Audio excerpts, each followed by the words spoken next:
기도는 구원의 능력만 임하는 게 아니라 기도는 우리 자신을 변화시킨다는 거예요. 로마서 1장입니다. 11절입니다. 11절 이렇게 돼 있죠. 내가 너희 보기를 심히 원하는 것은 무슨 신령한 은사를 너희에게 나눠주어 너희를 경고케 하려 함이니. 자, 11절에 보면 사도 바울이 내가 로마 교회 성도들을 보기를 심히 원한다고. 자, 바울 사도는 로마 교회를 한 번도 방문한 적이 없어요. 근데 로마에 이제 구원받은 성도들이 있다는 얘기는 들었죠. 근데 너무너무 보고 싶었습니다. 여러 번 로마 가고자 했는데 막히자 결국 어떻게 하냐, 하도 답답하니까 로마서를 먼저 보낸 거예요. 근데 여러분 이거 이해돼요? 한 번도 본 적이 없는 사람들인데 너무 보고 싶어 하는 거예요. 하도 안 되니까 로마서를 기록해서 보낸 거거든요. 자, 우리도 한 번도 본 적이 없는 외국 성도들을 심히 보고 싶어 할까요? 자, 예를 들면 몽골 바롱하라, 자, 필리핀 리가오, 페루 리마, 볼리비아 라파스, 이런 교회들이 있습니다. 저는 갔다도 왔잖아요. 근데 그 성도들을 심히 보고 싶어 할까요? 참 심히 보고 싶다 말하기는 어렵잖아요. 너무 보고 싶어요. 어디서 그런 사랑과 열정이 나오는 걸까? 그 사랑과 열정이, 바울은 어디서 이런 마음이 나오는 걸까? 비결이 나와 있죠. 1장 9절입니다. 내가 그의 아들의 복음 안에서 내 심령으로 섬기는 하나님이 나의 정인이 되시거니와 항상 내 기도에 쉬지 않고 너희를 말하며, 내 기도에 쉬지 않고 너희를 말하며. 즉 기도하는 속에서 이들과 만나고 싶은 마음이 더욱 간절히 일어났다는 거죠. 자, 기도는 주님과의 접촉이잖아요. 주님이 누구셔요? 이 우주 속에서 가장 사랑이 충만한 분, 가장 열정이 뜨거운 분이 바로 주님이잖아요. 그러니까 주님과 기도로 접촉하는 사람은 뜨거워질 수밖에 없다는 거죠.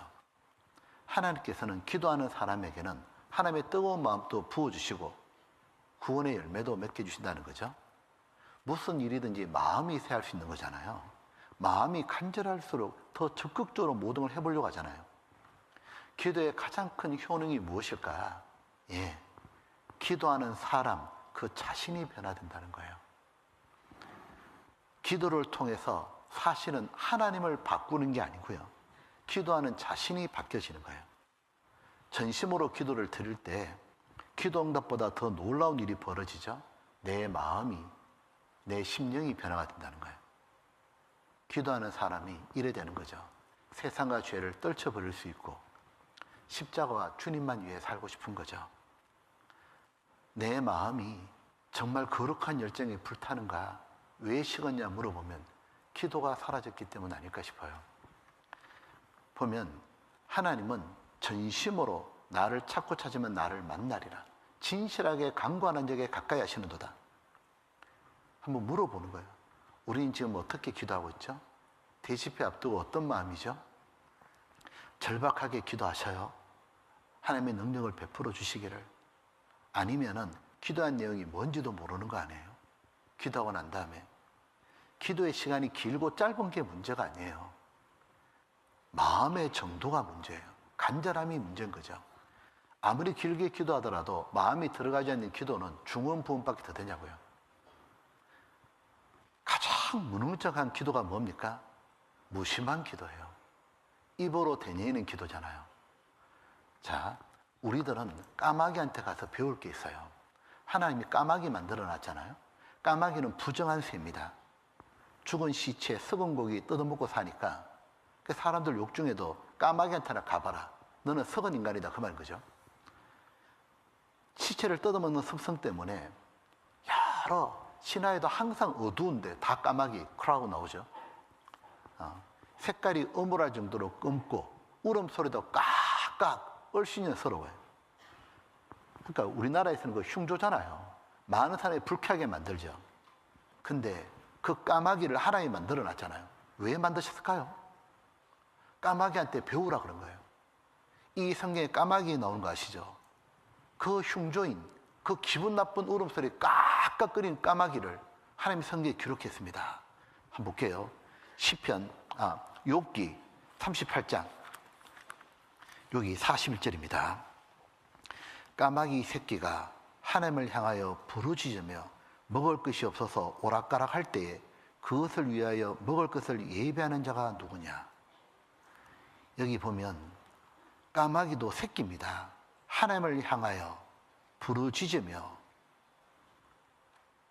하나님을 향하여 부르짖으며, 까마귀 새끼도 하나님을 향해 전심으로 향한다는 거예요.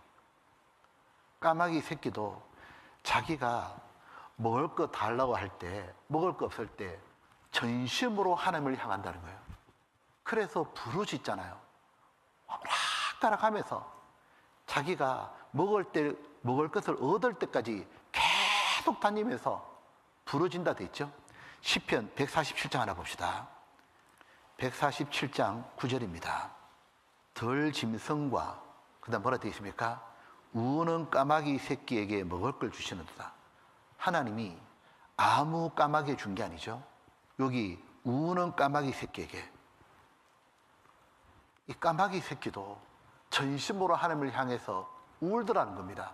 각각 하나님께 나 먹을 거 달라고. 그 까마귀 새끼가요, 자기 입에 먹을 게 가득 찰 때까지는, 배가 고프잖아요. 배가 찰 때까지는 조용하는 법이 없습니다. 결코 입을 다물지 않잖아요. 가만히 한번 생각해 보는 거예요. 우리가 저 전심으로 하나님을 향하는 태도가 까마귀 새끼보다 못한 건 아닐까? 그래서 응답이 안 되는 거 아닐까? 나는 하나님께 정말 부르짖을까? 나는 울고 있을까? 전심으로 하나님을 향해서 달라고. 안 돼도 그만, 돼도 그만. 그런 태도면 안 되잖아요. 까마귀 새끼의 대표가 누구냐면 야곱입니다. 보셔요. 야곱이 야복강에서 형 에서 만날 때 까마귀 새끼와 똑같이 하나님과 야복강에서 밤새 실험하잖아요. 그 야곱이 부르짖잖아요. 그 하나님이 뭐라고 하느냐면 나 나으라고, 이제 간다고. 나으라고 하니까 끝까지 붙잡으니까 날이 새려고 하잖아요. 이제 나로 가게 하라. 야곱이 뭐라 했냐면 당신이 내게 축복하지 않으면 가게 하지 않겠나이다. 나중에 환도뼈를 때려서 위골되더라도 붙잡고 있잖아요. 마치 까마귀 새끼가 부르짖는 것처럼 하나님을 놓아주지 않잖아요. 결국 하나님이 어떻게 하냐면 너가 나와 겨루어 이겼다고. 야곱이 하나님을 이겼다는 뜻이 뭡니까? 축복 받아내는 쪽으로 이겼다, 그 말인 겁니다. 너가 우는 까마귀 새끼처럼 그렇게 부르짖으니 전심으로 나를 향하니까 먹을 걸 내가 까마귀 새끼한테 주는데, 부정한 까마귀에도 내가 주는데 너가 내게 매달리는데 내가 너에게 주지 않겠냐고. 너의 이름을 이스라엘을 하라. 우리에게 지금 저마다 다 절박한 문제가 있지 않습니까? 마음에 어려워 한가통이 있지 않습니까? 이를테면 자기 자신에 대해서 그런 거 있지 않습니까? 내 자신의 모습이 싫지 않습니까? 계속 이대로 살아도 됩니까? 나 계속 지금처럼 살아도 됩니까? 주님 오실 때까지.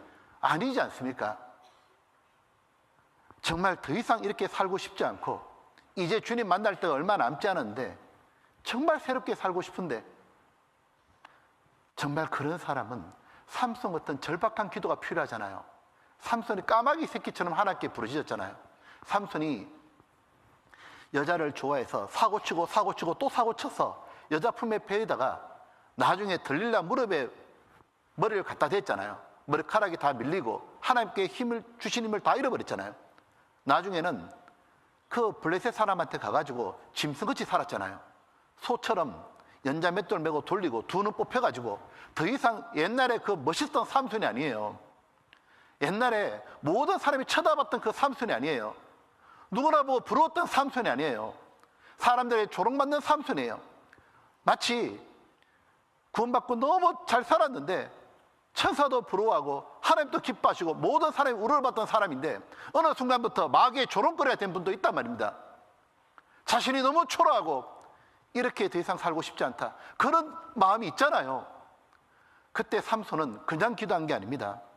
삼손이 여호와께 가로되 이렇게 말했잖아요. 여호와여 구하옵나니 나를 생각하옵소서. 하나님이여 구하옵나니 이번 한 번만 나로 강하게 하사 블레셋 사람의 나의 두뇌 뺀 원수를 갖게 하옵소서. 단번에 갖게 하옵소서. 죽을 힘을 다해도 그가 말했잖아요. 내가 함께 죽기를 원하노라. 사사기 16장에 보면 하나님이여 이번 한 번만 나로 강하게 하사 나 더 이상 이렇게 살고 싶지 않다고. 나 죽어도 좋으니까 내가 이 블레셋 사람과 함께 죽기를 원하나이다. 한 손으로 기둥 껴안고 뽑아버리잖아요. 자기가 죽을 때 죽인 사람이, 블레셋 사람이 살아있을 동안 죽인 사람보다 더 많았다고. 결국 삼손은 히브리서 11장에 믿음의 사람으로 등장하지 않습니까? 자신에게 정말 변화되기 원한다면 전심으로 하나님을 향해야 되는 거죠. 전심으로. 나 더 이상 이렇게 살고 싶지 않다고. 정말 전심으로 이번만 나로 강하게 하사. 자기 자녀들에 대해서도 가슴이 부서지는 마음이 있잖아요. 우리 아이들이 하나님을 경외하고 순종했으면 좋겠는데 그렇지 않은 모습 보면 나 자신보다 더 마음이 아프잖아요. 하나님의 섭리 가운데 그런 일들이 일어났지만 나는 너무너무 마음이 아프잖아요. 또 아직 구원받지 않은 가족들 보면서 저대로 두면 지옥에 가는데 이를 어찌할꼬. 모세는 그랬잖아요. 어찌할꼬 그친 게 아니라 하나님 죄를 사하여 주옵소서. 금송아지 만들고 우상 숭배하던 그들에게 이들의 죄를 사하여 주옵소서.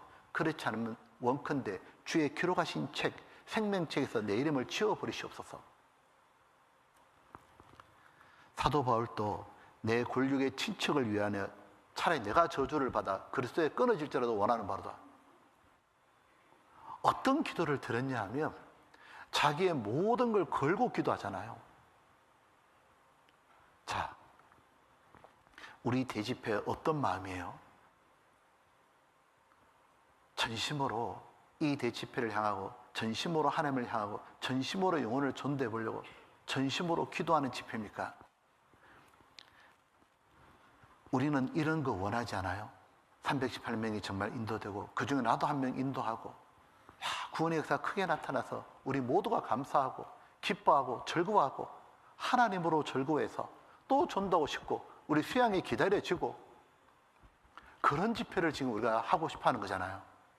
그냥 뭐 집회하니까 하면 말고 그만하고 이런 거 아니잖아요. 혹시 이런 거 아니에요?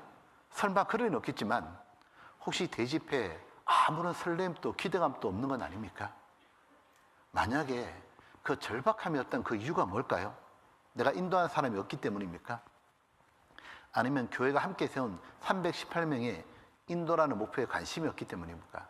아니면 당차게, 대차게, 세차게 그 프로젝트에 아무 관심이 없기 때문입니까? 아닙니다. 그 모든 이유가 아니고 그 이유가 왜 내가 대집회에 절박함이 없냐? 그 이유는 기도하지 않기 때문이에요. 내가 정말 이 대집회 때 전심으로 하나님을 향하지 않기 때문이에요.